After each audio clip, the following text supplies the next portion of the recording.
राजनीतिक पत्रकार हैं। अग्निहोत्री जी, बहुत धन्यवाद हमें समय देने के लिए।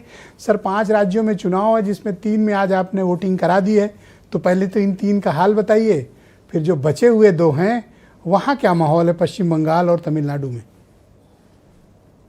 देखिए ब्रजेश जी, जो आज पोलिंग हुई है काफी उत्साहजनक पोलिंग है। जैसे असम से शुरू करें तो पिछली बार 82% के आसपास पोलिंग हुई थी, इस बार 84-85% तक जा गई है पोलिंग। तो ये ज्यादा जो पोलिंग हुई है, क्यों हुई है, इसका विश्लेषण करना चाहिए कि क्या यह एंटी इनकम्बेंसी है या प्रो इनकम्बेंसी है या सामान्य बात है। तो मुझे लगता है कि असम में कई फैक्टर्स हुए हैं जिनको लेकर के चुनाव को प्रभावित करेंगे। पहला फैक्टर ये है कि जिस तरह जो परिसीमन जो वहां हुआ सीटों का, तो जो पहले करीब 35 सीटें जो मुस्लिम बाहुल्य थी वो घट करके इस बार 22 या 23 रह गई, उसका क्या असर पड़ेगा।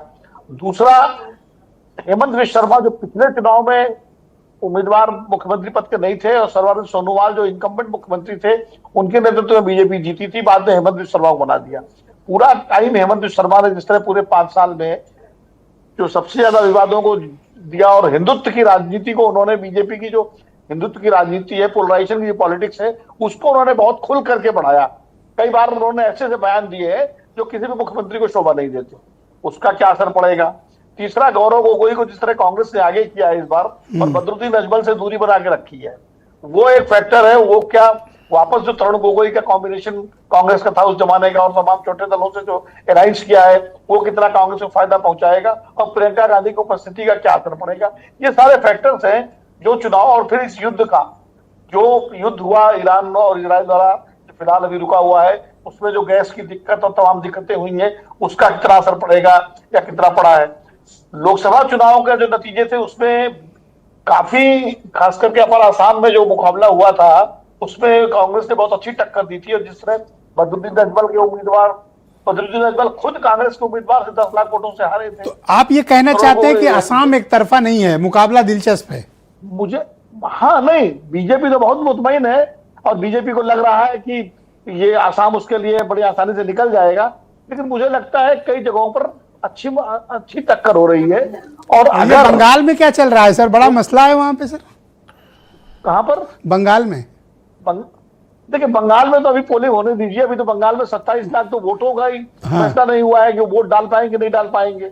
और कायदे से तो जो जनप्रतिनिधित्व कानून 1950 का है, उसकी जो धारा 21(3) है, उसके मुताबिक अगर नॉमिनेशन के आखिरी दिन तक मतदाता सूची पूरी ना हो पाए तो पुरानी सूची से चुनाव कराना चाहिए।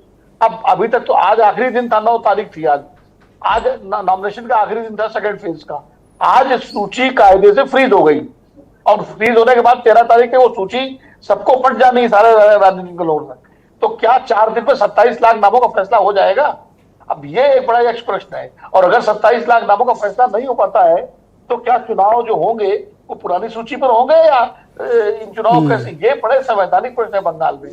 बाकी बंगाल की बात मैं अभी सुन रहा था, तो बंगाल में देखिए, हिंदुत्व की राजनीति इस बार बीजेपी उतनी आक्रामकता से नहीं कर रही है जितनी 2021 में की थी। 2021 में आप प्रधानमंत्री जी के भाषण सुनिए, 2021 के अमित शाह जी के भाषण सुनिए, नड्डा जी के भाषण सुनिए, सारे बीजेपी के नेता हिंदुत्व पर आश्रित थे।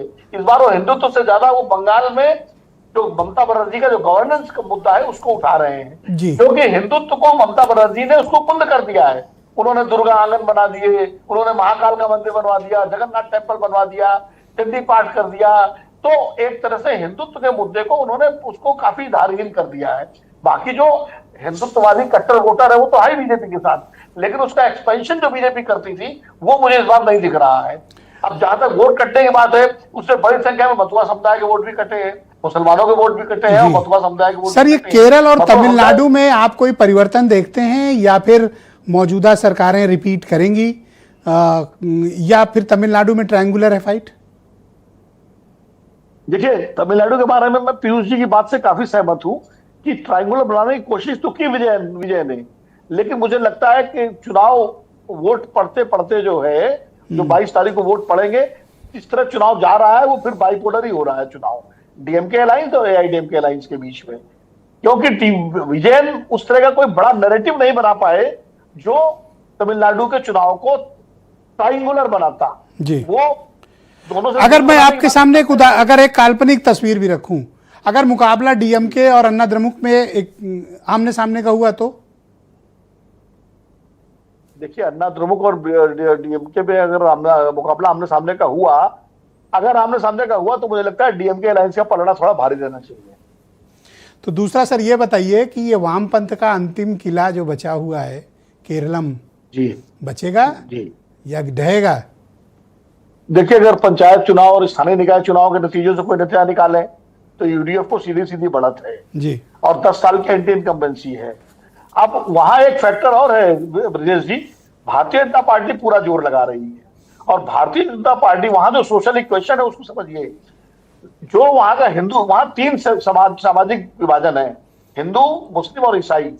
मुसलमानों का और ईसाइयों का बहुसंख्यक समर्थन कांग्रेस को मिलता है और हिंदुओं का बहुसंख्यक समर्थन लेफ्ट को मिलता रहा है।